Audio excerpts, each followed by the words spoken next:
And we are live. Welcome, everybody, to, again, special night, special time. It is Thursday night, 8 o'clock Central Time. But this is not the time that we normally do this, although we've done this before, and I kind of like it. And I got to tell you, I'm kind of leaning towards possibly making a permanent move to this time slot. So first homework I'm going to give everybody out there in the live chat or in the comments section, if you're watching this after the fact, let me know if Thursday at 8 o'clock Central Time is a better time slot for you. And we'll see. I don't want to lose everybody, but I may, it might work where the ones of you that watch it on Tuesdays, maybe you'll have to catch it on replay, but maybe there'll be some others that will pick up along the way. So we'll kind of see what happens. But I'd like some feedback on Thursdays at 8 Central, just as a permanent move, to see what everybody would have to say about that. Let's see real quick here. We've got a couple things that I want to get into before we hit the topic of the night. First and foremost, I put up kind of a brief update on Tuesday afternoon when we were in Omaha of what's actually happening or about to happen, and the reason we didn't go live on Tuesday this week. So for those of you who are not aware, my wife is battling with lymphoma, which is a form of cancer. So we're going in next week, a week from tonight, actually. We leave to go to Omaha because her process for a stem cell transplant begins early Friday morning, the 30th of April. So we would appreciate, I know a lot of you already are praying. We appreciate that. If you haven't heard about this or haven't been praying, we would appreciate your prayers as well. Good vibes, good energy, whatever higher power you believe in. We do appreciate that. So, but that being said, I don't know for sure what's going to happen the next 3 to 4 weeks as far as the live podcast, whether it's Tuesday or Thursday. And mostly because once we go down there, we're pretty much going to be in Omaha almost the entire time. The process leading up to the stem cell transplant is outpatient. So we'll be kind of in and out of the hospital and doing some shots and things like that. Not that kind of shot, the kind with the needle. And I shouldn't say we, because during that point, I don't even get to go in. She's got to do all the lab work and stuff all by herself in there. Then once we're ready for the process, they're going to start some high dose chemo. She'll be admitted as an inpatient. Then I can be with her, but only for part of the day. So we can do one visitor once a day and only from 9 in the morning till 6 at night. So that means that my evenings will be free. That also means that I'm going to have to either lug the computer down there to the hotel where I'll be staying, or fight with a laptop. And I'll take the laptop, and I may not be able to make everything work. So just kind of bear with us. Watch for updates. Watch for podcasts to be scheduled, and I'll try to keep everybody updated as we go along. And if I don't do the actual normal podcast, I may still do a few live videos where it's just me and the camera and the phone, so that I can still at least get to hang out with everybody and see everybody, even if we don't have a panel discussion for a couple of weeks. And then maybe, depending on the feedback, maybe when we come back, maybe we'll just do the Thursday night thing and move it to 8 o'clock and see what happens there. So, all right. Having said all that, we have got a very motley crew waiting in the wings of the green room. And so let's start bringing a few people here onto the screen so that we can say hi to everybody. First and foremost, we've got a couple fellas that these voices and maybe their faces are familiar to most of you if you've been here for a while. So two guys reporting in from the capital city of Lincoln. We've got Defense Dad. How are you, sir? Doing good, man. Thanks for having me. You betcha. We've also got Travis P11. Because of the Thursday night time slot, you don't have to do a whole lot of school prep and stuff on Thursdays. So you're muted. I don't know if you're talking. Travis, you're muted. There you go. Got you, man. All right. Yeah, no, I appreciate this evening works great. It's great to be here. Thanks for the invite, man. You bet. Loving the hat, by the way. Loving the hat. Hey, I'm part of the team, so yep. Right. Good to have you on board. All right. Also from Nebraska, but the south central part of the state, we have got Pat Hirsch and family. reporting in. How are you Hey, doing, sir? thanks for having me on tonight, man. Appreciate it. You betcha. You betcha. And Thanks the other for part of being the family is running around. That's okay. So if we see a couple towheads running through the shot, then we'll know what's going on. Yes, most definitely. Gotcha. All righty. Okay, coming to us from our neighboring state to the north, not the capital city, but the biggest town in South Dakota. We've got Paul Lathrop coming into us. Paul, how are you doing tonight? I'm getting by, bud. I'm getting by. Good. For those of you that aren't aware, Paul's got his own health struggles that he's dealing with, and we won't make you tell everybody your whole life story, but just know that we're praying for you, and anything that you need, we are here for you as well. So thank you, man. I appreciate it. All right. And then last but certainly not least, we've got a new face, a new friend that I was able to make, thanks to Paul, actually, joining us tonight. And rather than try and introduce you, I'm just going to let you do your own intro. That could be dangerous. Well, okay. We'll see. What the heck? That's why we do things live, because you just can't take them back. You can never unsay them, right? So we're going to bring Tom Knighton in here. And I know you're an author, and I know you do a lot of other things. So like I said, rather than me butcher it, Tom, where do people know you from? Most will probably know me from Bearing Arms, where I write a whole lot of stuff. Yes. But and if I've you've also not been written to bearingarms.com, then you need to go check out that website and see all the articles. Yes. But I've also written for Town Hall, PJ Media, Washington Free Beacon, and God, I forget wherever else. I've written for a lot of places, man. I've seen things. That's all right. Glad to have you on board. Can't wait to get a few of your perspectives as well here. All right, couple things that now. Well, I mean, we'll see what happens. We give everybody the benefit of the doubt for the first run, and then I mean, you did okay if you get invited back. That's all I'm saying. So I want to brag on your guest if I could for just a second. You're talking to one of the few people that I know of that has actually owned a newspaper. Nice. Nice. So I've had this question, and I think I know the answer. But since you have owned a newspaper, I've got this question because I've said many times, and this is off subject, but I got to ask this while you're here. I've said many times that the Second Amendment is the only right, of all the amendments, our right to keep and bear arms is the only right that is licensed and regulated in any way, shape, or form as far as what is actually listed in the Bill of Rights. So we do have freedom of the press. People try to tell me all the time that you can't have a newspaper without a license. Would you set me straight on that? You're both right. You have to have a business license like you would in any other business. Okay. It's not a license to have a newspaper. You have to have a not business like a publishing license. Yeah. It's just a straight business license. It's the same license you would have to have any other business. That's it. If it's literally just you sitting in your garage and you're not buying or selling anything, you're not trying to make money, you don't have to have a license. There you go. And I've had that, people try to tell me that all the time. Well, you need a journalism degree. No, you don't. You don't. If you want to be successful at being a reporter, yes, you do. And no self-respecting paper, or I shouldn't say self-respecting, no paper of any size for sure is going to hire reporters that don't have journalism degrees. I understand that. But at the same time, that's not true. Really? Good. That's really not true. I actually have, we have a guy at Bearing Arms now who, up until recently was a managing editor for a number of papers, in Kansas, no journalism degree. Very cool. Journalism's actually one of the few occupations you can learn, or it's actually one of many occupations you can learn on the job, but it's one of the few where you can still have a career because of on the job training. There's actually editors out there who will tell you they would much rather have someone who did not go to journalism school.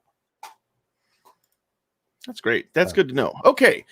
Thank you for clearing that up, because that's just another arrow in the quiver when you're talking about why the Second Amendment gets treated like a second-class right, when it's not, and we don't regulate the others. But we'll get into that maybe on a different night. So, and we've talked about that many times in here before. So real quick, couple things that I do want to mention. We'll just put that ticker on there. Please leave a comment if you're joining us live, because we want to know that you're here. And of course, my beautiful bride is sitting in the producer's chair, and you can see her already out there in the live chat, at least on the Facebook or the YouTube side. I don't know if much is happening over on the Facebook page yet, because right now it looks like we've maybe got 3 people watching on Facebook. But if you're out there, please drop those comments so that we know that you're here, and then we can read your name off at the end of the night. Also, we want to make sure that you thumb it up or hit the like button on Facebook. If you haven't liked the page, do so. Subscribe to the channel. Please do all that. And if you need to get a hold of us, you can either direct message on Facebook or just email sandhillsshooter@gmail.com. A couple other things that we want to mention. If you want to go check out some cool Sandhills shooter gear, or here's the best part, go check out the Sandhills Sweetheart gear. We've got a lot of people that are supporting us with prayers. We've got a lot of you who have already helped support us with a few dollars. You can go to blackswantactical.com. Go find the Team Sandhills collection. You can get all kinds of cool Sandhills Sweetheart green cancer ribbon stuff. You can get a hat like this, and then this one says "Her fight is my fight." My t-shirt has the same logo on the back, and I'm not gonna get up and knock my chair over and turn around to show you, but it's the same logo as the hat. We've got other we've got hoodies as well, men's and women's shirts and hoodies. We've got this logo, and then another one, instead of "Her fight is my fight," it says "Not today, cancer." So you can get all that stuff. You can also get them on a coffee mug, and this is a nice big deep coffee mug. I don't know the actual capacity in ounces, but 15 ounces normal. Okay, cool. My normal 15 ounces. I was looking at it. I can get all 4 fingers in the handle. So go check those out. We would love to see the support. But again, I'm not begging for your money. We just very much appreciate those of you who have gone to do that. We are part of the Self-Defense Radio Network, and that is another thing that Paul is responsible for helping me get to and making happen. So you can go check out sdrn.us if you want good pro Second Amendment, pro freedom podcasts. Then you can find some of the best right there on the Self-Defense Radio Network, and mine too. But there's some really good stuff. So go check those out, but wait till we're done here before you go listen to the rest of them. And then last but certainly not least, we are live in 2 places at once. We're here on YouTube, we're here on Facebook. And the only way that happens is because we've got a few people who were generous enough to help us out with our streaming software, which is not free in order to do that. So tonight's show is brought to you by Decoding Firearms, an easy to read guide on general gun safety and use.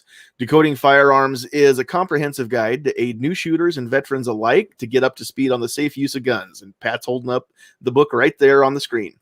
With over 115 illustrations and 266 pages of content, this book is very comprehensive. If you're interested in learning more about decoding firearms, you can visit johnpetrolino.com/decoding-firearms. Decoding Firearms is available for sale on Amazon as a paperback or a full-color Kindle version. Be sure to pick up a few copies for your friends and family members that want to get into the shooting world. Decoding Firearms, get yours today. So thank you, Mr. Petrolino, who also puts the occasional article up there on bearingarms.com. He just published one here a few days back that he got my input on about the two-way sanctuary county movement across Nebraska and the proclamation that our governor had signed as well. And the two are mutual. I mean, they're not mutually exclusive, but the two are exclusive.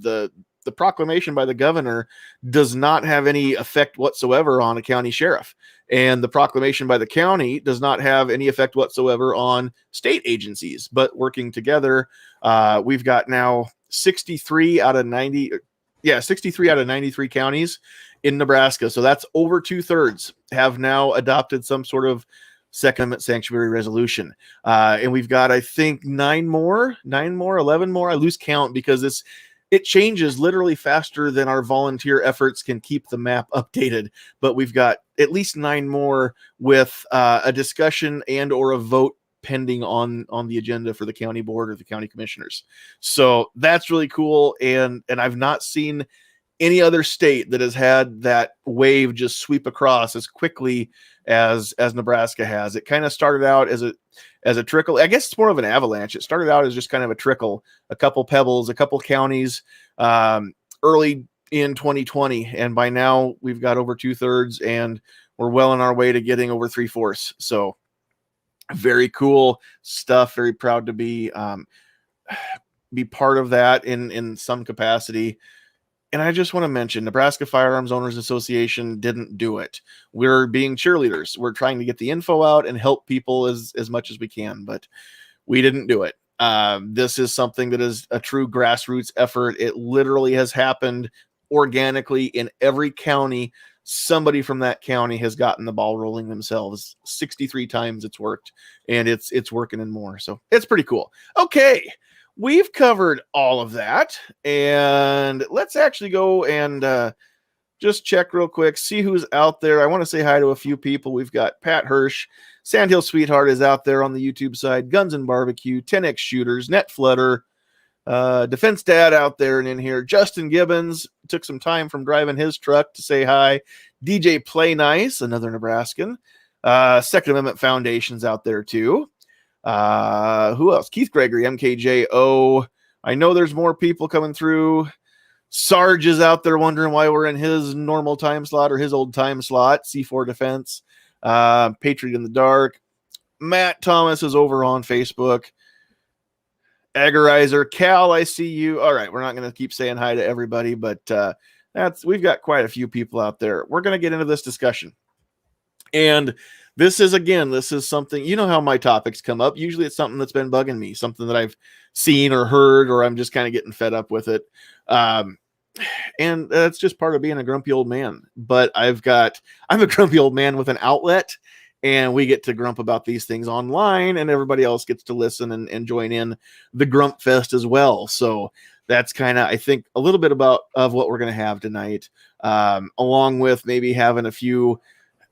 The other thing I want to do is just come up with a few ways to counter some of these things that people say. If you're just having this conversation, and what I'm talking about is when people are like, well, we shouldn't have to, or if only this would happen, things like that. We've all heard these things, right? And we're gonna have a few examples from everybody as we go through here. Maybe these are things that, if they're bugging you personally or just things that you've heard, that's cool. Those of you on the panel. And if you've got a few out in the comments, we'll see what we can get up there on the screen when we get some time there too. But so I'm going to start off with one, and this is going to be the big one that I see on just about every post, whether it is about 2A sanctuary counties or a sanctuary state proclamation or anything like that. There's always at least that one person, if not those dozen people, that say we shouldn't have to declare ourselves a 2A sanctuary county or 2A sanctuary state. We've got the Constitution. It says shall not be infringed. That should be enough. Okay, that's true. I agree. That should be enough. And if we lived in a fantasy world, we lived in a utopia where everything was perfect just the way we want it, that would be enough.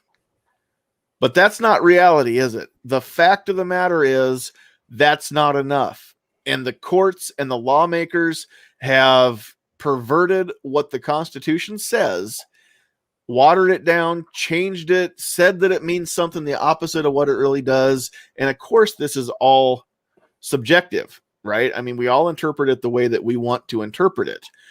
Because of that, we've got laws, we've got restrictions, we've got regulations. And when stuff like that happens, that's why we have to resort to things like declaring ourselves a sanctuary state or a sanctuary county. The good news is because, I shouldn't say because, but the very fact that part of the Constitution gets, I'm going to say perverted. I don't know a different way to say it. But the same document, the same Constitution, that piece of it gets perverted. There's another piece of it that says that states and counties have rights, and that states cannot be forced to enforce federal laws. And so because of that, that is where cities like San Francisco have been able to come out without legal recourse against them and say that they're not going to help ICE with any deporting of people who, I'm going to say illegal immigrant, because that's what they are. They came here illegally, or they came here legally and overstayed their visa and now they're illegal. Whatever is the case, people that are not here in this country legally, the feds have to be the one to round them up in San Francisco because they're not going to help. And that's okay. They don't have to help. In the state of Colorado and so many, now South Dakota as well, the state is no longer going to enforce marijuana violations. You can have marijuana now. And if you get popped for it, it has to be a federal agent that does it, because the state or the county won't touch you for it. Again, it goes back to those states' rights. So if that's the case, if they can get away with that stuff, then the same can be said for federal laws regarding firearms, can it not? I don't know. We're going to find out as soon as one of these actually gets challenged in court. We'll see if it stands. But that's why this is important. That's why we have to fight against these things. That's why we cannot sit on our butts and just expect that somebody is going to fight for us. And here's another one that we hear all the time. Well, somebody needs to do something about this. Yeah, they do. The fact of the matter is that somebody is the 6 people on the screen right now. It's you. If you're listening to my voice or seeing this video right now, you are that somebody. You need to get off your butt and do something about it. And if everybody who listens to my voice would get off their butt and do something about it, and if you are, great. If the shoe fits, wear it. If it doesn't, it doesn't apply to you. But if everybody hearing this would get off their butt and do something and get 2 other people to do it with them, I mean, again, what an avalanche we would have, right? So that's my first one, and I'm just going to kind of open it up. I won't make you wait to be called on. We'll do our best not to walk over each other. But when it comes to, just the discussion of, we shouldn't have to even have this fight. The Second Amendment should be what it is. What do you guys say to people when you get that kind of talk? If I could jump in first. Oh, sure. Go ahead. I just we started getting our rights eroded with the National Firearms Act in the 1930s. Yes. It's taken from the 1930s 80 years to get to where we are today. We're not going to get our rights back in full tomorrow. I'm a realist, and it took a very long time for us to end up where we are now. You want to say we shouldn't have to, that's fine. However, if you want to just complain and sit back, guess what? It's going to keep rolling the way you don't want it to. Yes. Unless you start making positive moves right now, it's going to keep going. You need to be in contact with everybody who is elected to represent you, whether you voted for them or not.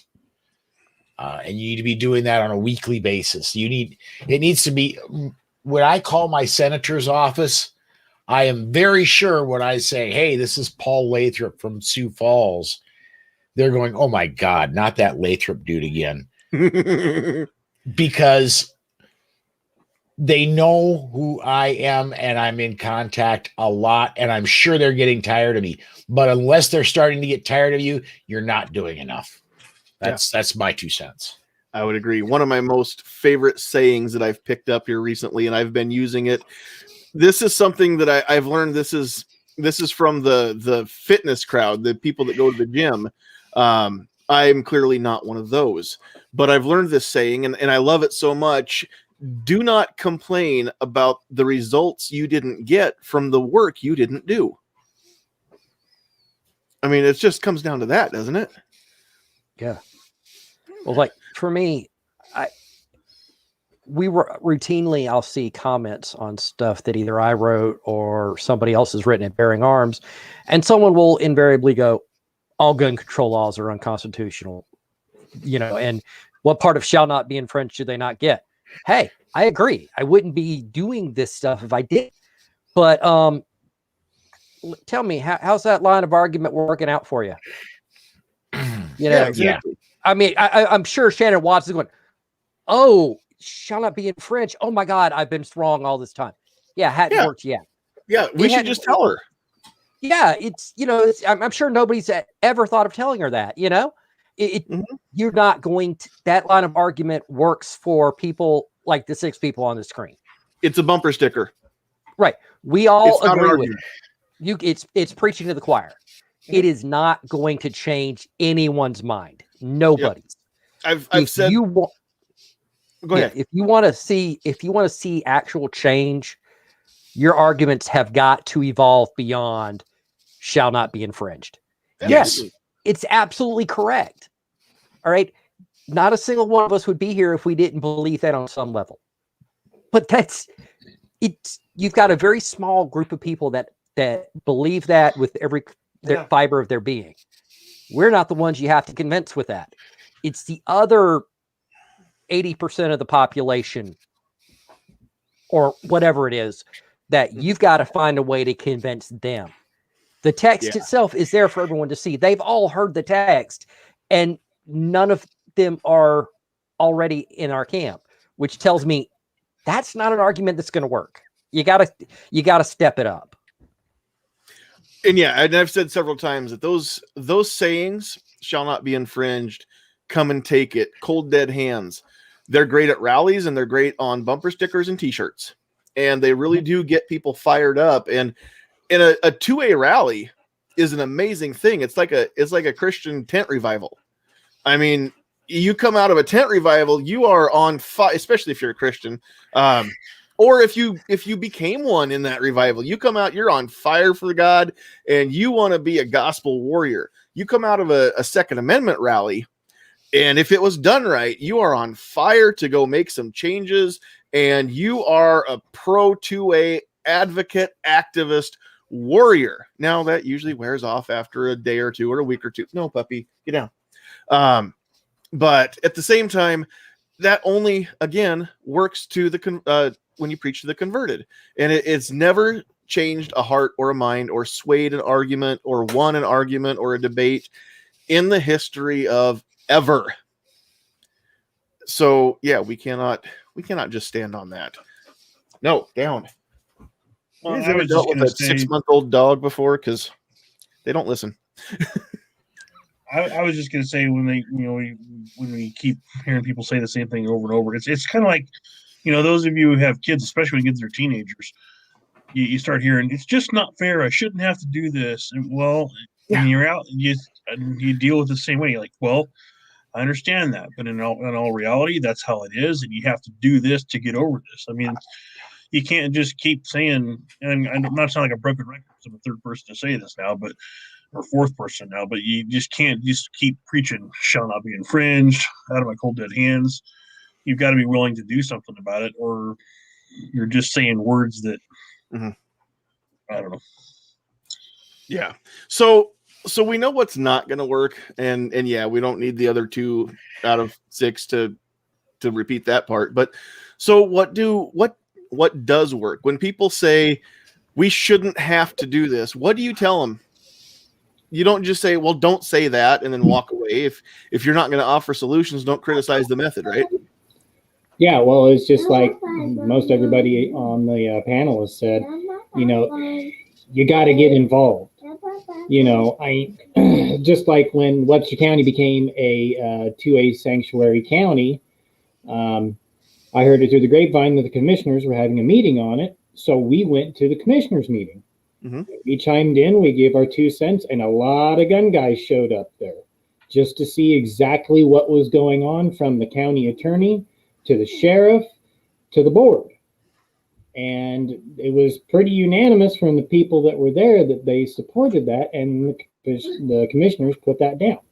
And to springboard off of what Paul said, you know, they've been tricking us for the last 80 years, just piece by piece by piece. We're not going to get it back all in one day. We have to prick back. And So we're not, that's my 2 cents. but we're not going to get anything done if we don't start making ground in some way, shape, or form. Exactly. And I think that, so one of the things that I think we've forgotten when it comes to fighting is that we're patriots, right? I mean, honestly, we're no different today than they were 246 years ago this week, when the shot heard around the world kicked off the American Revolution, right? It's technology has changed, sentiments have not. And we've still got people who are willing to die for this country to preserve her and protect her. And I love that about patriotism and patriots in this country. And I'm talking about the true meaning of patriots here. So what we need to work on is, I mean, how did we defeat the British so handily when they were the world's mightiest army and navy at the time? Because we didn't fight fair. Right? We didn't stand out in a field and just let all of our soldiers get shot. We hid behind rocks and trees and logs and stuff. How dare we shoot from cover and concealment so that we could take them out and they couldn't take us out, right? We need to learn how to change our tactics. And I'm not saying that we need to do things that are dishonest. I'm not saying that we need to do things that are, you know, underhanded or anything like that. I think that we can still learn to change tactics and still fight the way that they do, and do it in a forthcoming and upright, upstanding way. But we're going to have to start doing what they do. We're going to have to start picking things back a piece at a time. That's a lot of it. We all know that HR 127, I mean, I wondered, and I voiced that concern to begin with, and now I think it's come true. HR 127 is the sweeping gun ban bill that literally takes everything away. When that got introduced, we all got our knickers in a twist, and everybody on the Pro 2A side just lost their stuff, right? And I kept saying, is that a red herring? Is that the, what do they call it, the magic trick, the prestige, right? Where this hand is doing the flourishy thing and you're paying attention to it, and over here, this hand is what's actually getting all the work done, right? So we're so hung up on HR 127 that we're seeing, you know, the other two that the House passed. I can't remember all the numbers, but the background checks and the universal background checks, and then the 3-day wait, or the 3-day delay rather on a NICS check. Those bills, the House passed them while we were still whining about the other bill that honestly has no chance whatsoever of being passed by both houses, because it's too much, it's too soon, it's too fast. It's not going to pass. It's not that big of a threat, but everything in that bill has also been introduced one thing at one, you know, in singular bills that are kind of getting thrown under the radar because they're all like, hey, look over here, gun people, look at this that we're going to do so that we're distracted. I think that's what's happening, but we need to start doing the same thing. We need to start throwing up our own red herring or smoke screen, right? And then start pushing some of these other bills through that give us what we want, one thing at a time. So I don't know exactly the right way to do that in Washington, but I think that it's worth adopting as a tactic. What you're talking about, John, is what's known as moving the Overton window. Okay. And that is, for example, HR 127 was basically the end of the Second Amendment. Right. What we need somebody to do is to introduce HR whatever that repeals all gun laws going back and including the National Firearms Act. Mm-hmm. And let everybody freak out about that, and they will. Yeah. And then we'll meet somewhere in the middle of, maybe we get the Hearing Protection Act, or as it's now termed, the Shush Act. Shush. I love that. I absolutely love that. The What, way what- we're what going is to it? I get, can't remember what that acronym is. Suppressors help us save our hearing or something, isn't it? yeah. Something like that. I love it. Yeah, and Paul's really right. That Overton window, if you really think about it, so much of the gun control laws we have on the books right now, that's how it started. Think about the compromises we've made. That in the past, it was we went from no required background checks to they wanted a 7-day waiting period for a background check, and the compromise was nix. Mhm.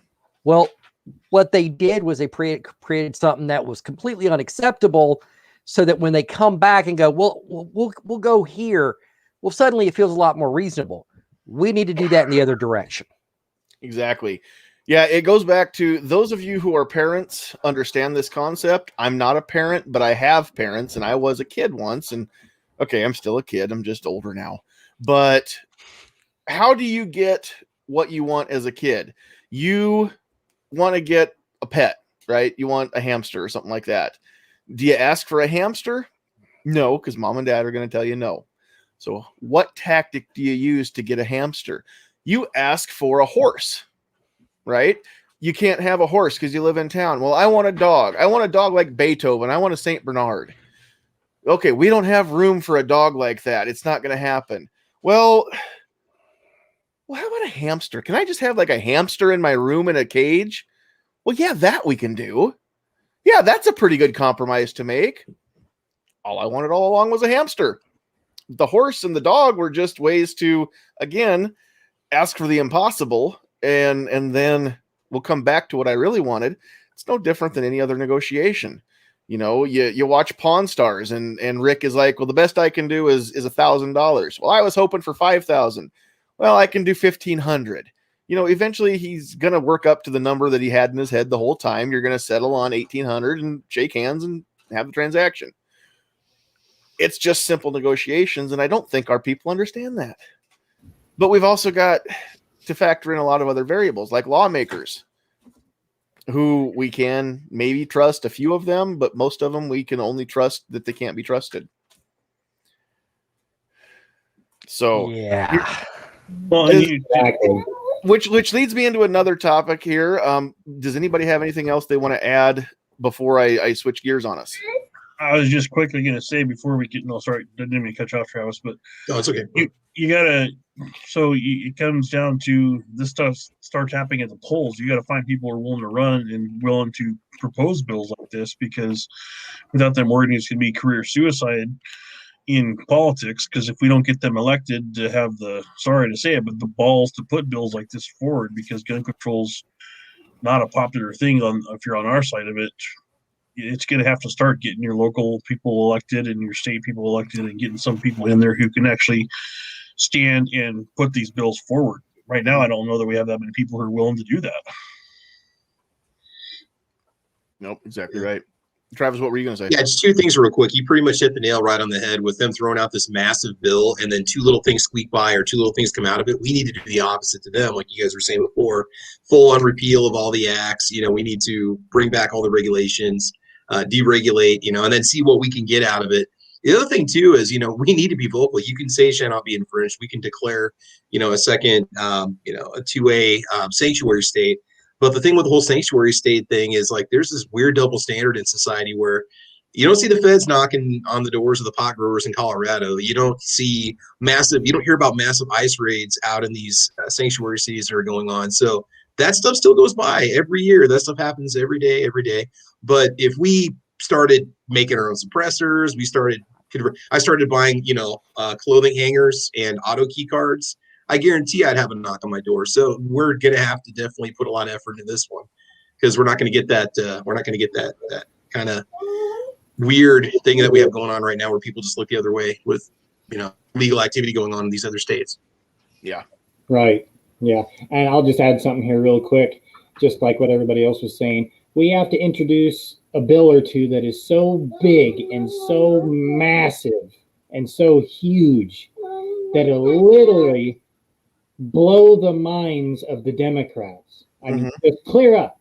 just so they're running around in circles like a chicken with their head cut off, that they don't see what else is going on over here. We also have to have those other bills ready to go as well and introduce Exactly. those at the same time that are singular bills. Exactly. We have to have a nuke, and then we have to have a strategical strike come in right behind it. Right. Yep.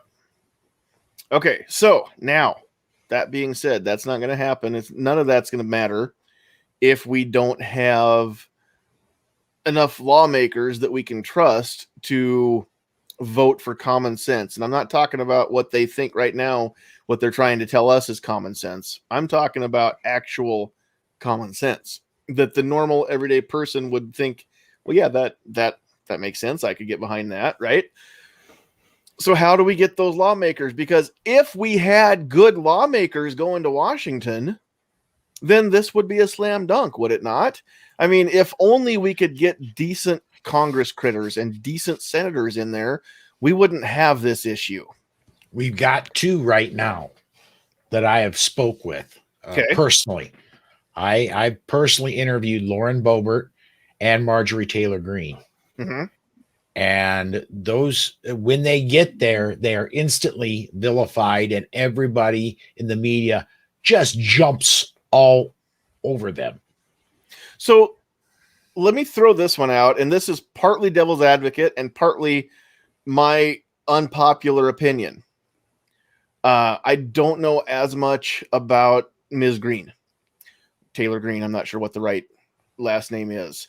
I don't know a whole lot about Ms. Boebert either, but what have they done for the 6 people on this panel and the people out there listening? I know what Lauren Boebert has done for her own ability to carry her Glock to and from work, because that's made headlines, and she's done herself a lot of good. So what's going on? What are Lauren Boebert and Marjorie Taylor Greene doing for me? What are they doing for you that I can actually get behind them, other than just, they're not afraid to say things that make people mad? Okay, we had that before, and he got voted out in the White House. So we need more than that. We need results now. So when do the results come? And maybe I'm just not seeing them because I don't have enough time in my 200 day. more of them. We've got 2. We need about 200 more. Okay. Yeah. Right now, neither of them can do anything because they're so heavily outnumbered. Okay. And at that point, that's when you can get the measure of whether they are all talk or not. I happen to agree with Paul. Both of them are very solid two-way advocates, especially Lauren, especially Boebert. Lauren Boebert is very much pro-Second Amendment. But until there's enough people that actually have the cojones to try and pass pro-gun legislation, you don't get much more than that. And it's not just at the federal level. We've got, I'm here in Georgia, and we had pro-gun legislation get nixed by David Ralston, who's one of the majority leaders here in Georgia, because, well, he thought it might be a little insensitive because there was a shooting in Atlanta not that long ago.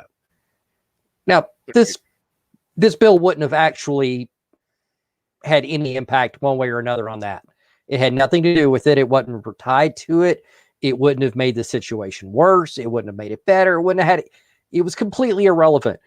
And he caved. And since he's been, been in power, we haven't had a lot of pro-gun legislation come through. There's a lot of Republicans who we should be able to trust. Talking about fantasy versus reality, we should be able to trust them with our gun rights, and we cannot. We got to get those guys out and get more people like Marjorie Taylor Greene and Lauren Boebert voted in. Then we can actually see. Then we got a better idea of who's talk and who's not. Right. And I just want to throw a couple comments up here on the screen. Speaking of decoding firearms by John Petrolino, he's out there in Facebook land right now saying, look at this power play of a panel. But he also says that Boebert has not introduced her own bill on the Second Amendment. By his count yesterday, she has co-sponsored 4 2A bills. So that's not nothing. That's what I'm asking. And because I wasn't necessarily saying that she's done nothing. I was saying I don't get to see it because I don't have time in my day to watch what everybody's doing and watch all the headlines. And so I was legitimately asking for that info. John, thanks for answering my question, because that is what I was asking about. Man, and John Petrolino, what a rock star there too, huh? No kidding, right?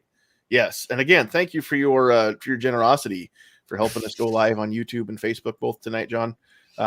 He also says Crenshaw, who talked a big 2A game, only introduced his own pro 2A bill last month in his second term. So freshman term was kind of wasted on, I'm not sure what, getting his feet wet and a whole lot of interviews with Fox News. Seems like so. Oh, and he also came out in support of red flag laws. Let's not forget that. He did. I think that he tried. I don't know if he tried to walk it back or just tried to explain himself. And I don't remember now exactly what he said. It was just circling back. He's circling back to it. Now I'm going to go again. You guys know how this works. You give me a topic and I'll go chase it down a rabbit hole and we'll get off track here. But when it comes to red flag laws, I wouldn't mind them a bit if they were actual red flag laws. If you find somebody and you can convince the judge that they're a danger to themselves or others, and we went and required them to go into a 72-hour mandatory psych hold and Already there. screening that. Yep. This Sure. law's already in the books. Let's harp on that. I'm okay with it. If somebody's dangerous, then let's get them off the street. If we're going, but that'll never actually fly. We'll never just go. Well, maybe not never. Right now, there's going to be no public support for locking people up who haven't committed a crime. Not much public support. There's a few, but they know better than to say that. So when it comes to red flag laws, and I've posted this on Facebook not too long ago, but if you support red flag laws as they currently exist in the states that have them, then you don't support keeping people safe. You only support taking away guns, because that's all they do. They don't keep anybody safe. We've got somebody who's likely to hurt themselves, and we don't do anything to help them get out of their crisis, or possibly they're likely to hurt somebody else, and we don't care that that's going to happen with a different type of weapon. We only, as long as they don't shoot the other person, go kill them all you want. We don't care. Stabbings are just part of life. We found that out today or yesterday. So Yeah. I mean, That's just childhood. It's just how you grow up. People get into knife fights all the time. Who hasn't stabbed a couple of their friends, over the years all the time? I mean, except for literally everyone I know. How about some common sense axe control? I mean, come on. Chainsaw control. We got to take those chainsaw bayonets and get them out of the hands of these bloodthirsty criminals. No, it's just that stupid, but it's literally what it is. Nice. Thanks, Jim Bowie. That's not nice. That's annoying. That's annoying. Can't wear that one under your coat in Nebraska. Nope. That's definitely not concealed. Not yet. If LB 236 gets passed, you'll be, and your county authorizes it, it will cover all weapons, not just handguns. So that's another discussion for another night, but that is in the works.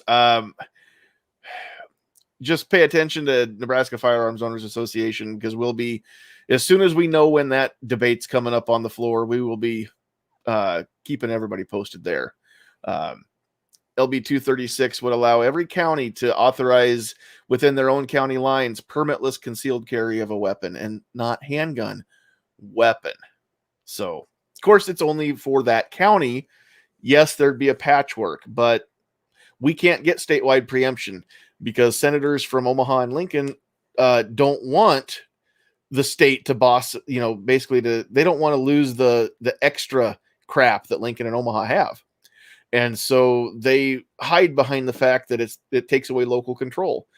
So LB 236 is all about local control, and it actually got out of committee and it's heading for a debate. So we'll see what happens. But I'm all for it, and we'll probably get somewhere around 90 counties that will eventually authorize permitless carry, and there will be a couple counties that will not do so. Being Omaha and Lincoln would be Douglas County is Omaha. Sarpy is Bellevue, which is next to Omaha, part of Omaha. That's where it's not Omaha, but you can smell it from there. It's just downstream. And then Lancaster County, where Travis and Defense Dad live there in Lincoln. There's no way it's going to happen here. No, it'll never happen there. But if realistically 89 or 90 counties in Nebraska might eventually authorize such a thing. Especially the ones that have two-way sanctuary resolutions. I could see those kind of being the low-hanging fruit for LB 236 if it gets passed into law. And I know the governor will sign it because I think he's already expressed support for it if it gets passed. So we'll see how that one goes. So, okay, I've talked a lot, and we've talked a lot about what I've brought up. Let's give everybody kind of a chance to throw out your own if then or if only or whatever that's kind of you get a lot of the time. So, Tom, you're our special guest of the night. We'll let you start off. Well, I kind of touched on it a little while ago, and that was, we should be able to trust Republicans with our gun rights. And while most Republicans have enough sense not to actively support gun control, they're not doing anything to advance it. And I got to get kind of Janet Jackson here and say, what have you done for me lately? That's right. They're Janet Jackson just fits you so well. His name's not Baby, it's Tom. Mr. Knighton, if you're nasty. Damn right.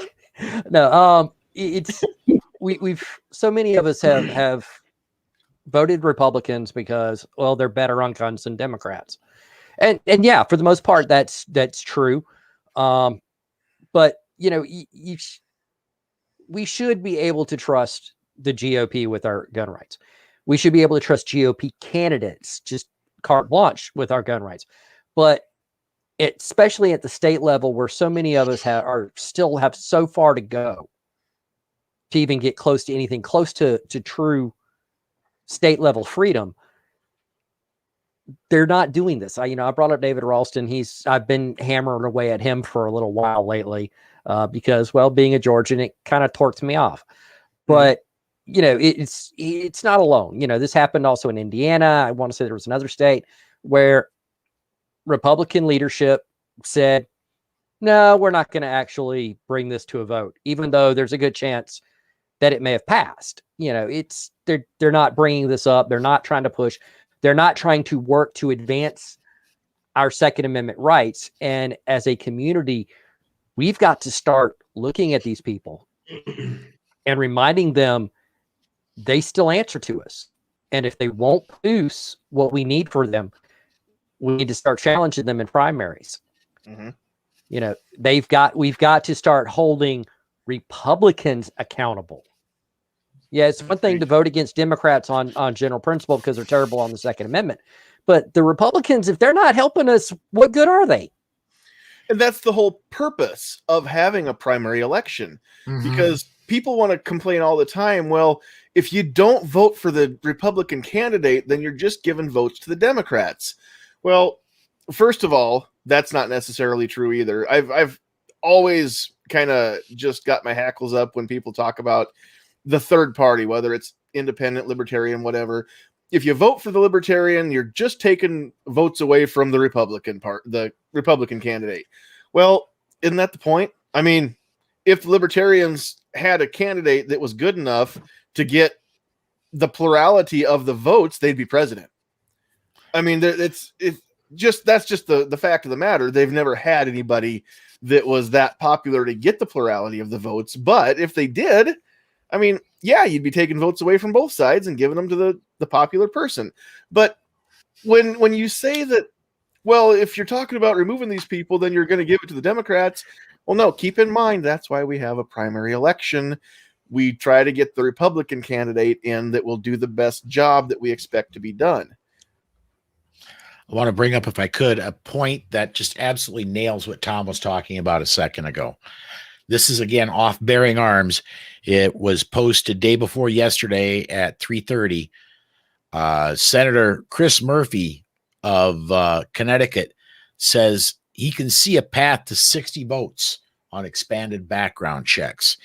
He's been apparently talking to the senator from Indiana, Senator Mike Braun, and Mike Braun is getting a little wavery. And then here's another big shock for anybody who's knowledgeable about Second Amendment politics.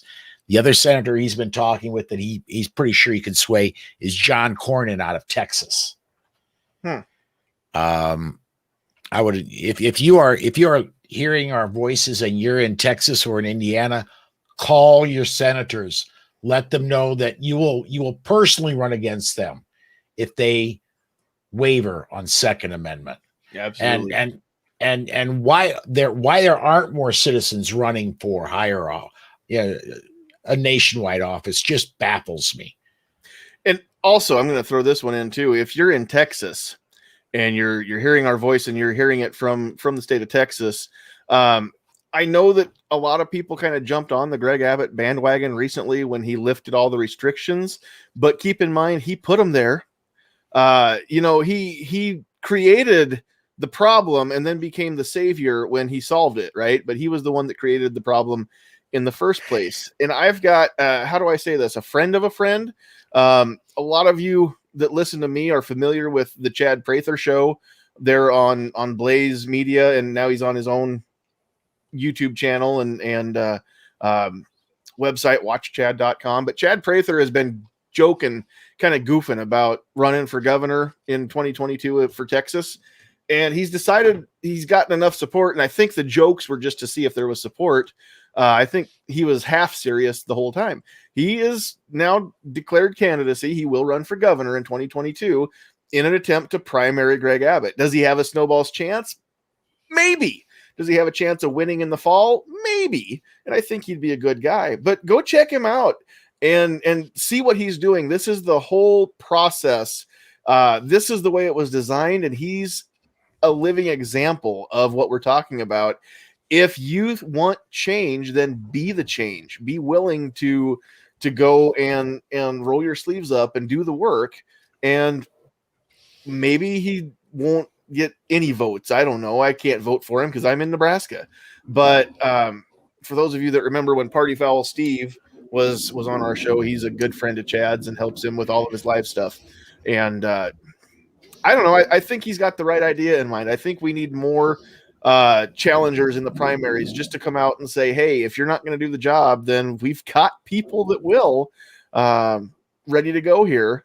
And it might take a few election cycles. It might take one just to get your name on the map that anybody knows who you are. But then 4 years or whatever the term is, go run again and people remember you and they remember what you had to say. And if you're still the same person, they'll remember that too, because trust me, they'll dig. They'll see if you've changed your tune. But Rome wasn't built in a day. We can't get great senators and great Congress critters in overnight. Obviously, because Senate terms are 6 years. So some of them we don't, we've got 5 years to go. But we've got a process, and we can start the process now. We can start it today. So we've got to find those people that are willing to be the change, and willing to find the people that are willing to back those people and help them along. But we're gun owners, right? We're one of the most friendly communities that you'll ever meet as far as a group of people goes. I mean, we talk about that all the time, how welcoming the gun owners are as a community. And you go to the range and you see somebody that's, they've got a firearm that you've never seen before. You ask them what it is, they're going to tell you all about it. And then they're going to say, you want to shoot it? I mean, when there was ammo, they would say that. They might say, do you have any 9mm? You can shoot it if you put your own in there. But I mean, they're still going to lend you their gun, which is still legal for now in most states, that they can just hand it to you as long as they're standing there. But we'll see how long that lasts too. So hold on just a second, though. Yeah. So you're saying gun owners are friendly and inclusive and good people. Well, I thought they were all racist and bigoted and horrible people. I mean, that's what the news says. Okay. We're the nicest, friendliest racist. We're the nicest, friendliest racist you're ever going to meet. We are the world's worst racists ever. Yeah. Although I only like one race. That's white race. But Well, I mean, and I say that jokingly, but like that's we're talking about all this stuff, what we can do, but we also have to kind of try to work hard to present ourselves in a different light, because no matter what and we we do, do and as you know, gun owners, I had well, this I'm just discussion. saying, no matter what we do as gun owners, the media and the public is going to portray us in that way. So we unfortunately we have to watch ourselves much more than the opposition does, so that we have a chance of coming across and getting our point heard without people making those assumptions like they do. Oh yeah, that's very true. And you know, we've got people of all races and all backgrounds in our camp, right? In our group. I mean, go look at competitive shooting. Go watch an episode of Shooting USA with Jim Scouten and look at all the grandmasters. I mean, there's men and women, there's, you know, all kinds of racial and ethnic backgrounds that are shown every episode of that show. So yeah, we're terrible at being racist. I had a discussion the other day with somebody because I had shared the video of Chris Cheng's testimony before the Senate and how, you know, he introduced himself as, you know, an Asian man, a gay man, and a gun owner. And somebody was like, well, he shouldn't have to say all that. I didn't even realize when I started the story that it does kind of fit with the rest of the topic. You know, we shouldn't be talking about that. But the fact of the matter is that when the narrative is that every gun owner looks like this panel, a bunch of old white guys, and then we've got somebody who doesn't fit any of the stereotypes that's willing to go before Congress and testify in a pro 2A testimony, it just completely takes all of the wind out of their sails because they can't discount him. They don't know what to do with him. They can't discriminate him against him because he's Asian American. And right now there's headlines everywhere and ad campaigns about stopping Asian American hate. Right. So they can't say anything bad about him because of that. They can't say anything bad about him because he's gay. The only thing that they can say bad about him is that he's a gun owner. And right now, in the court of public opinion, those other two things do trump the gun owning part of it right now. Are we exploiting him? Are we just trotting him out like a dog and pony show? And, oh, look at our token Asian guy. He's also our token gay guy. Check off 2 boxes with this guy. No, Chris Cheng is in our community because he wanted to be here. He deserves to be here. He belongs here. Also, he's Asian. Oh, also, he's gay. I mean, he's not here because of those things. That's also who he is, right? We've got so many people who don't fit that stereotype, and they're becoming vocal, right? I mean, we could list, every one of us could list people, a list as long as our arm of people that don't look like us or aren't the same gender or the same sexual orientation or whatever is the case. But those people don't get any press time other than within our own circles, right? We see them on YouTube.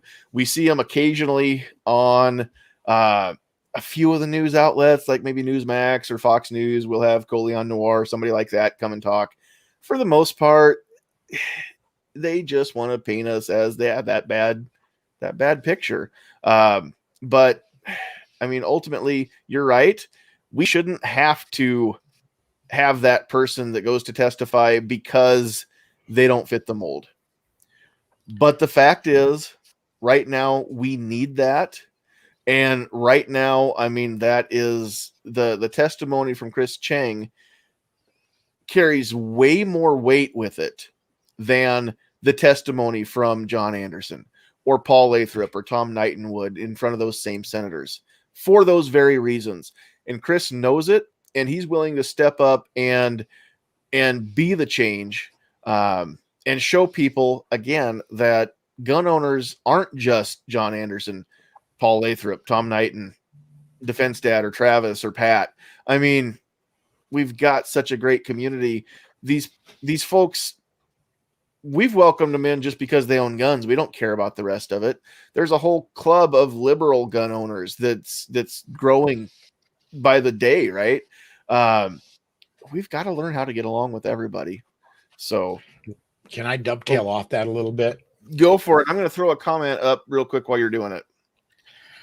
In order to expand the number of gun owners and people who are friendly to gun owners, each of us needs to do something that's very hard to do. You need to go out, you need to make friends with people who aren't gun owners. You can say shall not be infringed all you want, but if somebody knows you and knows you're a great person and knows you're a gun owner, when those laws come up, we're going to take away the AR-15s. Well, hey, I know Tom. He's got an AR-15. Tom's a pretty decent guy. I don't want that to happen to him. You've got to be expanding your influence personally. You've got to get to know your next door neighbor. You've got to get to know that cashier at the 7-Eleven. You've got to get to know a lot of other people, and you've got to really become real friends with them in order to make a difference. I want to comment on that, but I did find this comment from PNW Woods, who is also an educator. Travis is our resident teacher in the group here, but Mr. Woods is also an educator in the Pacific Northwest, hence the name. I had to remind my less freedom friends, the founding fathers were very anti-government, hence why they wrote the Constitution in the first place. The entire thing limits government, not just the second, when he means the Second Amendment. Also, let's see, where did still the best name ever.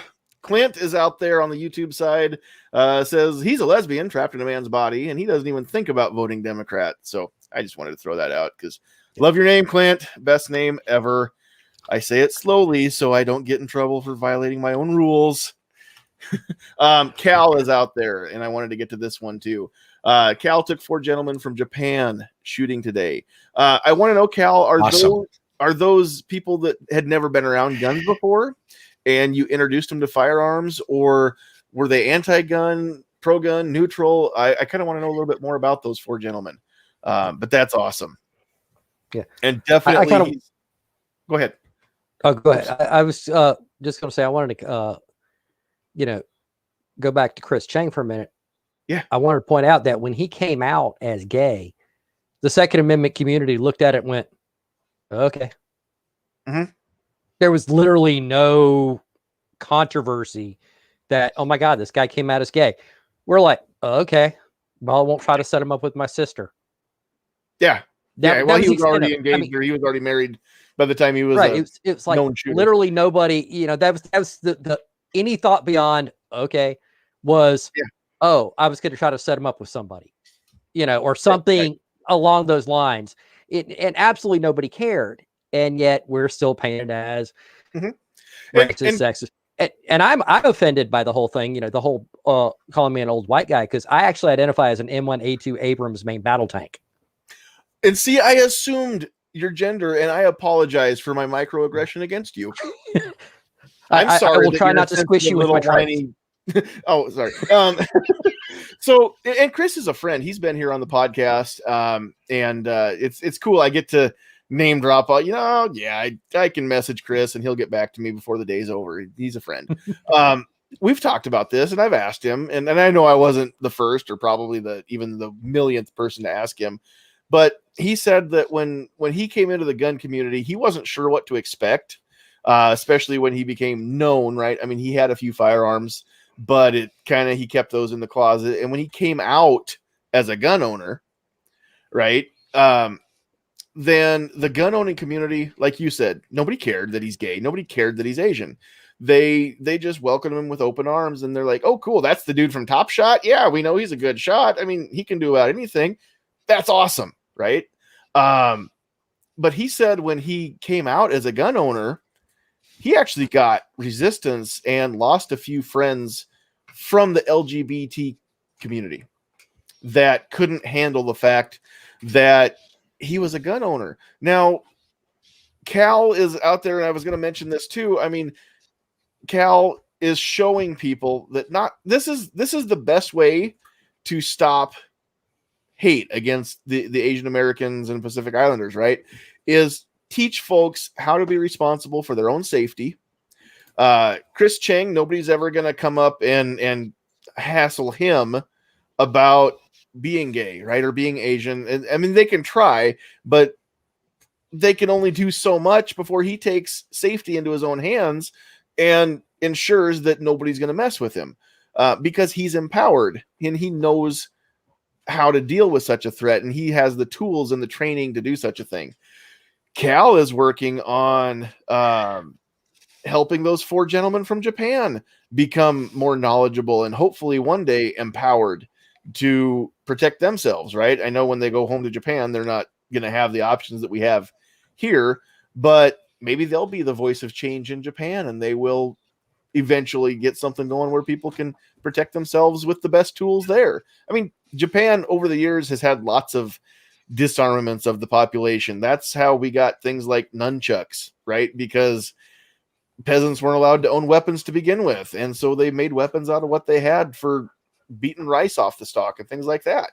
And martial arts were developed from these things that were non-conventional weapons. And now there are entire disciplines devoted to them. So like anything else, like what is it on Jurassic Park? Nature finds a way, right? I mean, everything, violence finds a way, evil finds a way, good will find a way as well. So yeah, we've got the best way that you can explain to somebody that you don't hate on them is that you give them the tools, the knowledge, the know-how, the ability to empower themselves to keep themselves safe so that nobody can force their will upon them, right? None of us have a gun because we want to force our will upon somebody else. We have guns because we will not allow somebody else to force their will upon us. And that's a lot of it. Just getting that concept right there across to some people, I think is a huge thing. And it's non-combative, right? It's non-confrontational. When you're talking to some people, they're like, why would you even want to own a gun?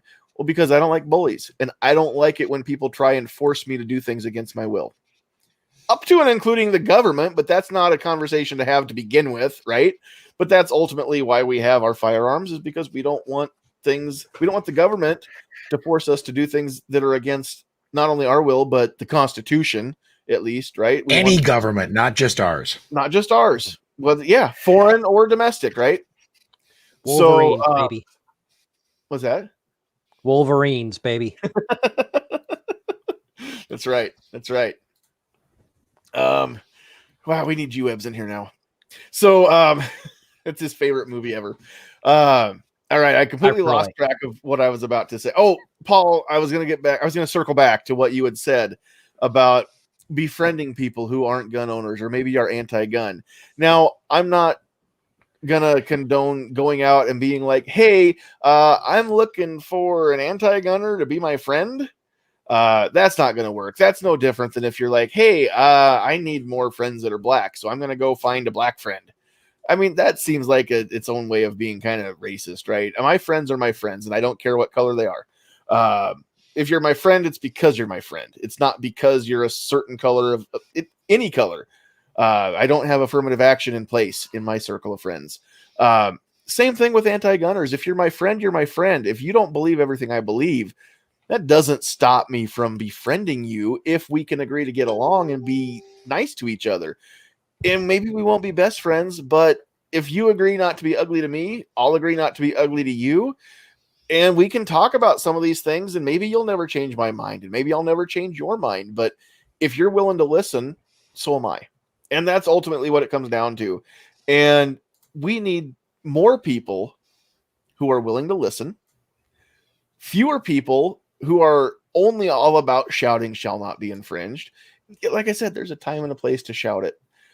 There's a time and a place to shut up. Remember that God gave you one mouth and two ears because he wants you to listen twice as much as you talk. Again, I'm a podcast host. I run my mouth on the internet for a hobby. It's a hard thing for me to do. Those of you that know me know that when this camera's not on, still a hard thing for me to do. She's nodding over there. Stop it. Oh, she wasn't paying attention to me. Okay. All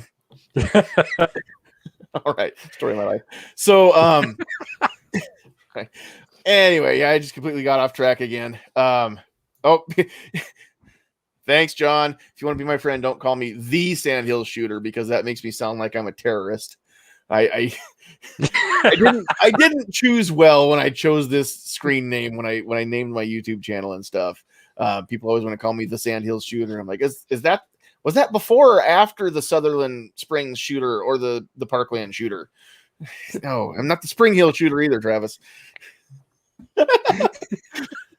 That's another story. I never came up with that name. we- Just for record, I never actually came up with that name. That was never enough ammo. So you never okay. used it. That was Night Strike. I remember. Right. So yeah, now that we've completely gone off the rails and I'm completely lost and have no idea what I was about to say, let me just circle back again to it's okay to be friends with people who don't agree with you. And if you're a big enough person, I think you have that capacity. And if you don't, I'm just going to go out on a limb here and say if you don't have the capacity to be friends with people who don't think like you or don't agree with you, then you've really got some growing up to do. And honestly, that's most of the problem that I see in this country right now is people are not willing to be friendly to those that don't agree with them anymore. We've lost the ability to communicate or the willingness to communicate with people that don't agree with us. It's easier just to shout in their face and shut them down. If you don't like what they're saying, then the only way to shut them up sometimes is to paint them as whatever the worst thing that you could be. Right now, that's a racist. So people get painted as that, right? Or a white supremacist. They try to shut down communication. We can't get anywhere if we can't communicate. We will never get any compromises from the other side if we can't effectively communicate with them, right? And keep in mind, and I've brought this up before, all through the revolution, the American Revolution, 246 years ago now, all through the revolution, we still sent emissaries across the ocean. We still begged King George to stop and just give us our freedom and stop the killing and stop the fighting up until we had Cornwallis surrender, right? And so we never stopped looking for a diplomatic solution. We were always willing to extend that olive branch and have that discussion, right? That parlay. We've still, as gun owners, we've still got to have that mentality that, yeah, people need to do some fighting in the trenches. And when I say that, I don't mean literal bullets flying. I mean right now in the courts, things like Paul's organization, Second Amendment Foundation, is doing a lot of good in the courts. And those are the battles that we need to fight. And those are the ones that I'm willing to help with. I will spend my last trying to talk our way out of a shooting war if I can avoid one. I will never give up hope that there's a diplomatic solution. Even if shooting would ever start, I will never give up hope that there's a diplomatic solution and we can talk our way to an end. But that's because that's what I do is I talk, right? So we've got to learn how to communicate. If we could only communicate, if everybody would just listen, then we could explain ourselves better, right? But they don't want to listen. The fact of the matter is, and I've said this before, here's another saying, a bumper sticker one, that the Ben Shapiro saying, facts don't care about your feelings. Well, we had an entire night here about a year ago. Look at it from the other side. Their feelings don't care about our facts. They don't care. Facts don't do anything. We can come at them with statistics all we want, and it will not matter. If you want to reach people, you have got to find common ground where they live, in their feelings. They live in their feelings. They don't live in the factual world. We've established this. So let's meet them on their turf, learn how to live in their world, or at least operate in their world. We've got to meet them in their feelings. We've got to validate their feelings. We've got to tell them that they're not stupid, or we don't think they're crazy for feeling the way that they do, right? And then maybe we can have a discussion. But that means that we're maybe going to have to eat a little crow. We're maybe going to have to put our hat in our hand a little bit and come at this maybe a different way.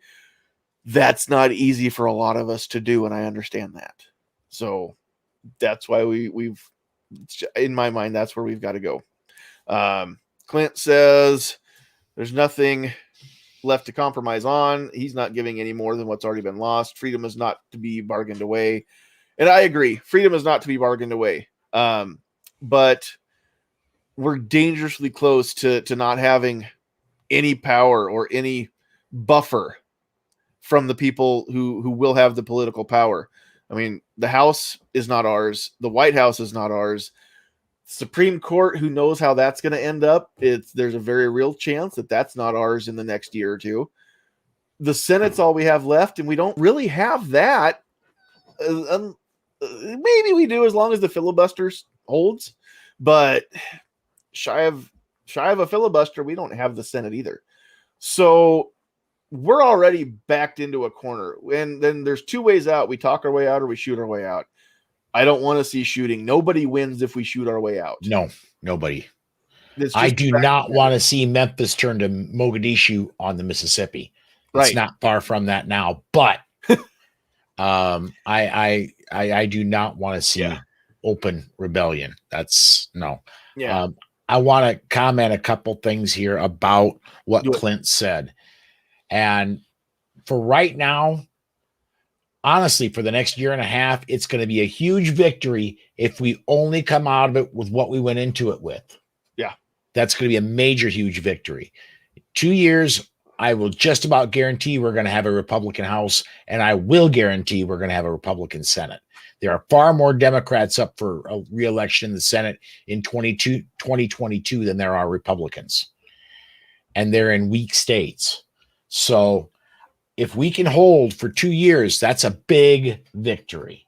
And we've already got 6 months under our belt. What do we do with that? Now that you've mentioned that, let's give everybody who's listening to our voices tonight, here's some homework. Because I'm learning as I go along. I've never been involved in the legislative process. I've always heard that as a kind of like a sausage factory, right? If you saw how sausage was made, you'd never eat it. And that's the legislative process. If you've ever gone in and see how it actually happens, it might turn your stomach. And I'm learning as I go as a board member for NFOA. Here's what I know so far, though. That means we've got a year and a half, which in an election cycle isn't long. We've all got to get started right now, searching out those better Republican candidates and spreading the word and telling people, have these conversations at the water cooler. Or if you're from a rural part of the world like I am, have these conversations at the coffee shop. Yep. And most of you know what I'm talking about at the coffee shop. Or the feed store or whatever. Wherever you're sitting around. Most of the time, the feed store is the coffee shop. That or it's the cafe downtown on Main Street. But it's where all the old guys go and complain about how the world's going to pot, right? As they sit there and drink their coffee. We need to have those conversations now in 2021. We need to start finding these candidates that are better and start backing them. And that doesn't mean you got to give them money, but just spread the word that this person won't hurt. Won't hurt if you've got it, then yeah. But at the same time, make sure that you're telling everybody, why this candidate is better than the incumbent, and go that way. And we've got time right now, but not a lot of it. But this is the perfect time to start that process. And just let's make sure that Paul's right. Let's make sure that a lot of these Democrats get replaced by Republicans, and not just because of the party. You guys know me. If you've listened to me very much, I don't care about an R or a D or an L or whatever behind somebody's name. Find the right candidate who is going to do the job that you expect them to do and has the same morals and principles that you do or that you want them to have, and back that pony and back it with all your might, whether it's financial or just spreading the word, whatever it is. Get in there and do it the best you know how, and learn ask questions, ask for help, go contact other people and find out the best way to back them, right? Ask the candidate how you can help them best. If you don't have a lot of money, what else can you do? So yeah, get that process started now. And one thing I'm going to really encourage: find a state legislator that you think is doing a great job. If you have a House member or a senator that isn't doing so great, find somebody on the state level, in the state House, the state Senate, you think is doing a great job, that represents you very well. Contact them and encourage them to run. They're already a politician of sorts. Mhm. And they've been through the campaign process, and they know how it works. And they've already got some type of an organization. Yep. Even if it's very small, and Yep. that can be scaled up. Contact them, encourage them to run, and ask what help they need. That's the best advice I can give you for that. Exactly right. Clover is done with his Thursday night stuff, and he's out there in the chat saying these yahoos will go into re-election mode soon, as when they do, they're way less likely to actually try and pass much. That takes a lot of their focus. And yeah, anybody who's in power wants to keep that power. He also says we need pro-freedom Republicans, not partisan Republicans, and I wholeheartedly second that. And not uber ultra conservatives, because they're not likely to win in a general election, and that is true too. If we're going to unseat some bad, especially if they have a D behind their name, then we've got to have somebody that's likely to win in a general. But at the end of the day, if that uber ultra conservative is the person that is closest to their moral compass points closest to north on yours, then back who you want. Okay. Yes. Let's see.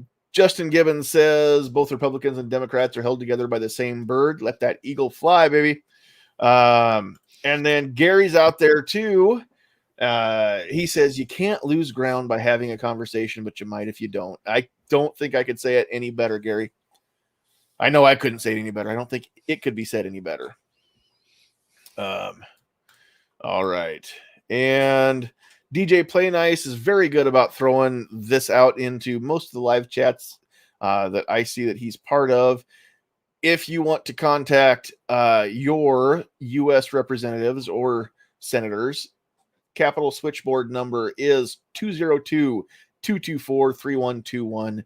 If you don't know who your Congress critter is or who your senator is, just tell them where you live, and they'll get you to the right voicemail box or the right office. And that is, I believe they're open 24 hours a day, 7 days a week at that switchboard. So you can call anytime. You're only going to get voicemail at this time of day, but you're sure, right. But you can still leave that voicemail. And if you ask for a call back, you might even get one. Can I throw one more pitch out there? Let's do it. Every senator, every House member has not just an office in Washington, D.C. Yes. They also have an office back home. In the case of South Dakota, John Thune has 2 offices, and Mike Rounds has 3. Recently, when the ATF, the nominee came forward, Chipman came forward as the nominee to lead the ATF, I made 7 phone calls to my senators at each of their home offices and at the Washington, D.C. office, and basically told them David Chipman for ATF director is like electing PETA to run the USDA. It doesn't make sense. And I've gotten one response. It was a canned response, but more importantly, I didn't get 1 check mark that a phone call was made. I got 7. And so I would encourage each of you to do that, especially with your senators.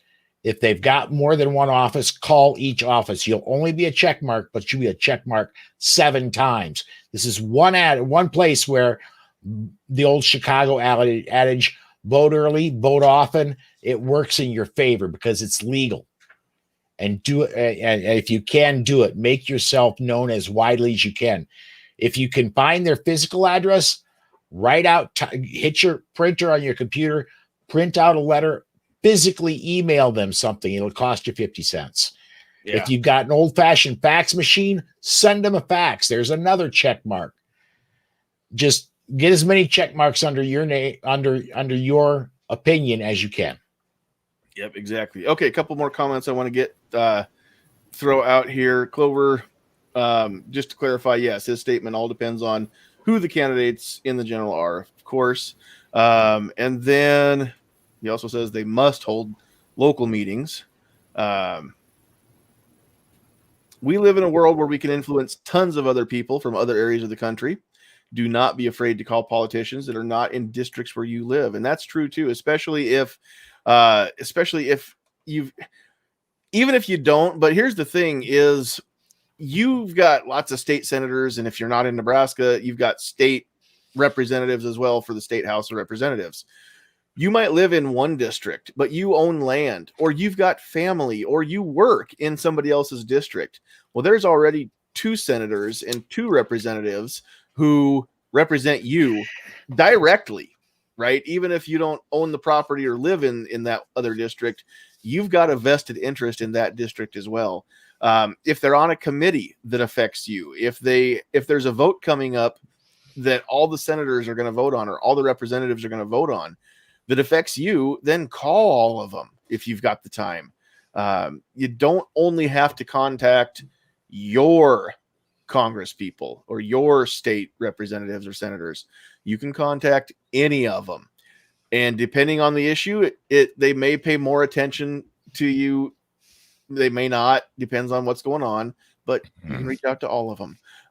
Here's another one that I can, because of StreamYard, I can put this back up. Gary, this comment, Gizzard Gary was cool enough to post this. Normally I don't harp on it, but the Google moderator team, none of my blue wrenches, the Google moderator team took this down, but they can't stop me from putting it on the screen because StreamYard kept it up.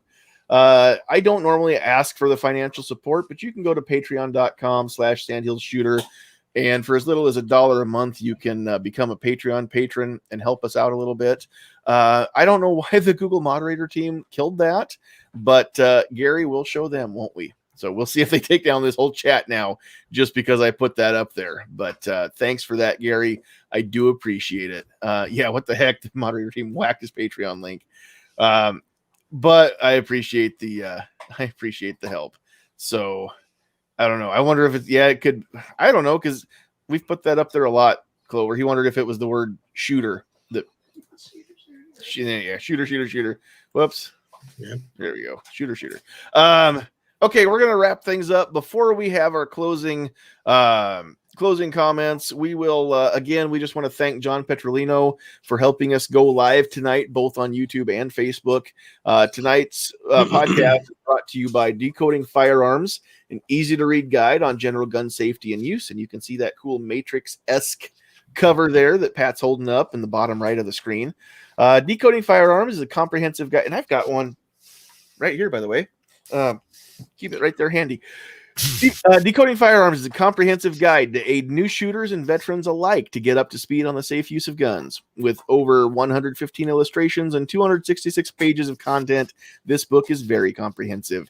If you're interested in learning more about Decoding Firearms, you can visit johnpetrolino.com/decoding firearms. I can put that up here on the screen too.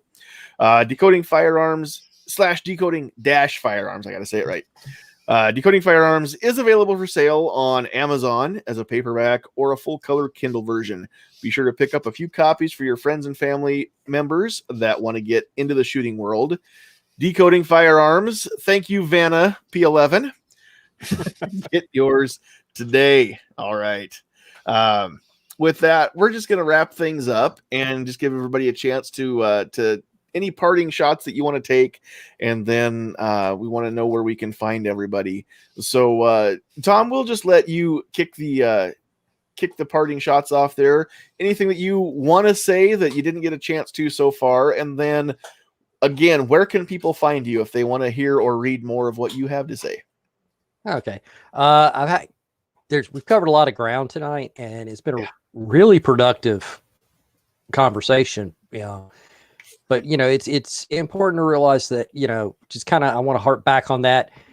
I get the shall not be infringed belief. We all share it, but try to find better, more productive ways to talk to people and, kind of touch back on what you had said about, they live in that feelings kind of world.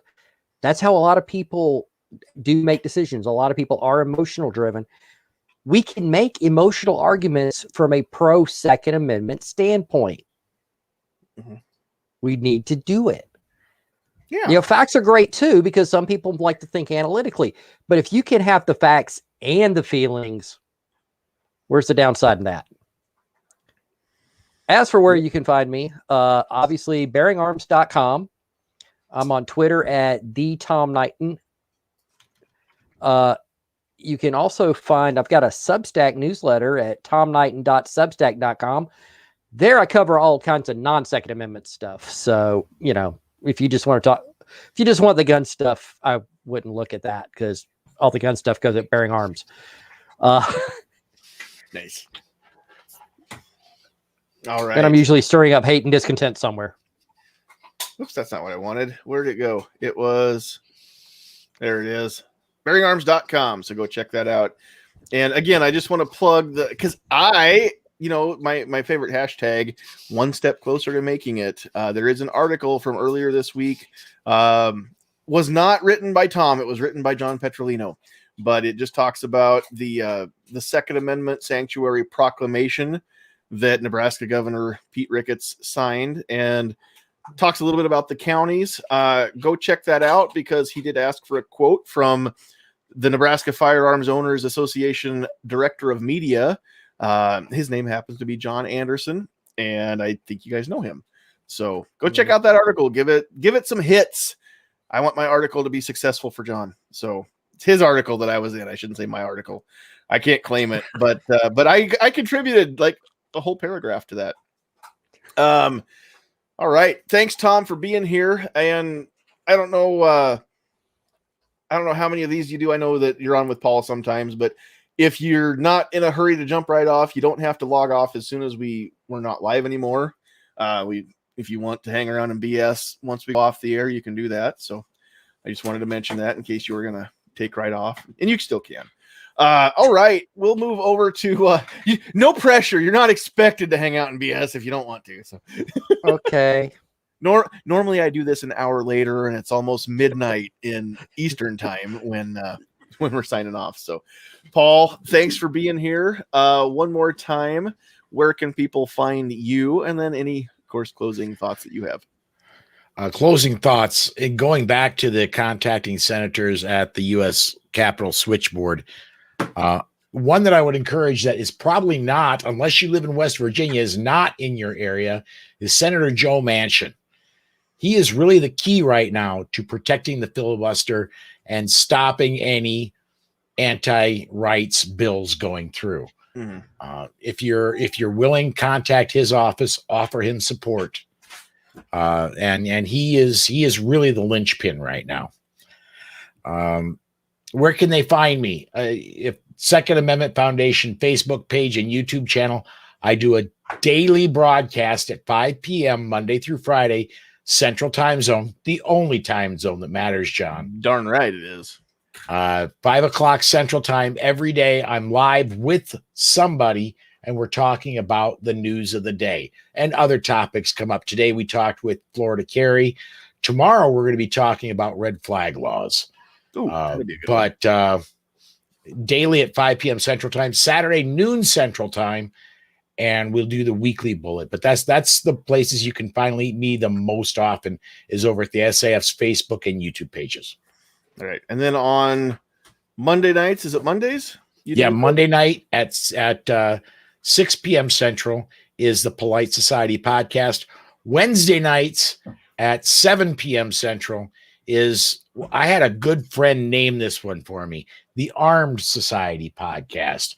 I still owe that guy a beer too. So if we go back to that saying, an armed society is a polite society, it just makes sense. If you've got the polite society, then yes, you've got to have the armed society to go with it, don't you? Absolutely. Yeah, cool. All right. I tell you what, you don't have to get buy that guy a beer. If you want to pay for the MAG 40 class, just send him to that. It's only $1,000, right? And 600 rounds of ammo. I mean, that's stretching up close to the $1,000 right there. Pretty close. Yep. So I mean, that or a beer, whatever, or actually Diet Mountain Dew. There you go. Not even diet. This is not unleaded. This is the regular. Okay. Do heavy. That's right. Cool. Paul, thanks for hanging out with us tonight. Glad to have you along. Absolutely. Thank you for having me, man. You betcha. And thanks for making the introduction, so I got to get to know Tom. Appreciate that too, facilitating that. It was his idea. Paul's like, "Hey, you should get to know Tom," and I'm like, "Okay, cool. Let's have one more person who does more than I do for the Second Amendment know my name. I'm okay with it." one step closer to making it. So I can blame Paul for this. Gotcha. You can blame Paul. Yep, it's all his fault. I'll take the blame. I don't have a problem with that. You might as well blame me. Everybody else does. Right? All right. Pat, we'll move over to you. Closing thoughts, and then where can people find you? Yeah, one more thought before we all get out of here or whatever. Just like what Paul was saying earlier, we got to hold the line for at least these next 2 years. So do what you can. Just write, email, whatever. Just get involved, and everybody out there that's out in the chat and everything, even if it's just an email or something, just do something to help this cause out, because it's not one great big thing. It's all these little things that come together that actually make the difference. So, but anyway, yeah, you can find me on YouTube at Pat Hirsch. So just like in the description right here, and got a couple of reviews on the Ruger Max 9 and the Smith & Wesson Shield Plus. So you can go check those out. So got a couple more videos coming up very shortly on the conceal and carry of those two little guys. So yeah, having a great time with those guns. They're really good guns. So I would recommend them to anybody. So anyway, thanks again, John, for having me on, and thanks to everybody in the panel. It was a really good discussion tonight, for sure. You bet. Thanks for being here, Pat and family. All right, Travis P11, up to you. Thanks for being here tonight. Closing thoughts. Where can people find you? Just echoing what Pat said and everybody else this evening. I mean, we got to stay active, and I guess a positive way to think about it is if we do make it through this and don't lose anything, then I think that was a mini victory for all of us.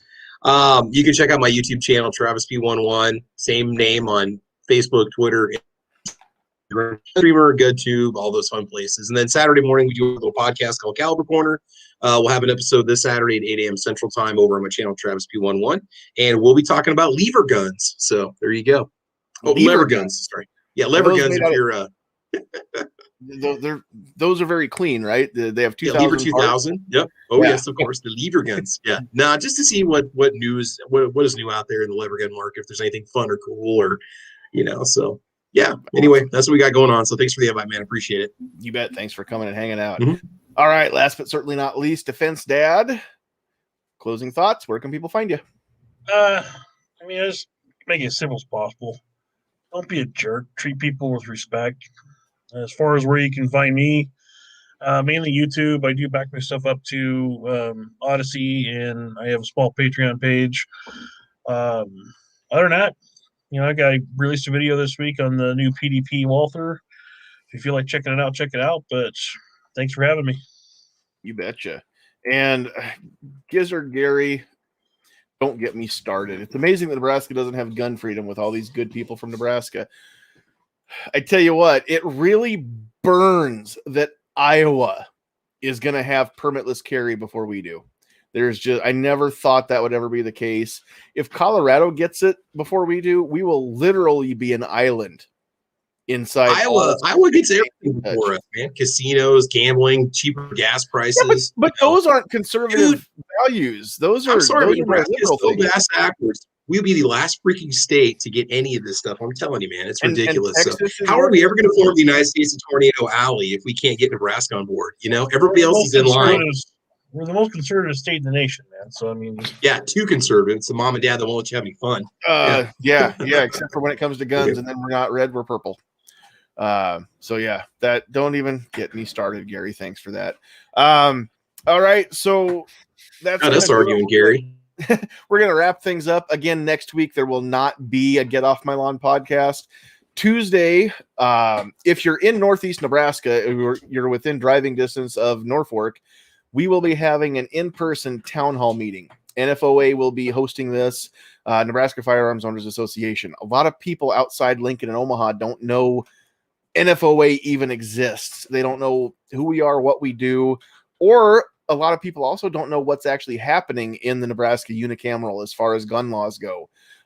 And so we want to talk about all of that, who we are, what we do, how you can help. It's become a member. It's free. If you don't live here, you can become an associate member. You just can't vote for the board of directors. But it's free to join, and the board gets paid from that membership dues. That's all we make is what you pay. So for those of you that aren't that quick, we don't get paid. It's all volunteer. None of your money goes to pay for, if you do donate, none of your money goes to pay for my suits or any of my vacations. Okay. That stays within the 501c4. Also, we're going to talk about the sanctuary county movement and answer any questions that people have there from some of the counties that have not yet turned green or at least yellow on NFOA's map. You can go check those posts out on Facebook, Nebraska Firearms Owners Association. We're trying to keep things a little up to date on the website too, nebraskafirearms.org. But we're going to have that in-person meeting on Tuesday from 5 to 7, Norfolk Public Library. And if you can be there, awesome. We can hold up to 75 people in that room. I'd like to have standing room only, but we'll see what happens. Right now we've got 9 RSVP'd on Eventbrite, but I know it's Nebraska and a lot of people are just going to show up and they won't have RSVP'd first on Eventbrite. It's free. There's no cost. We just wanted to kind of get a head count, but I know we're going to have more than 9 people there.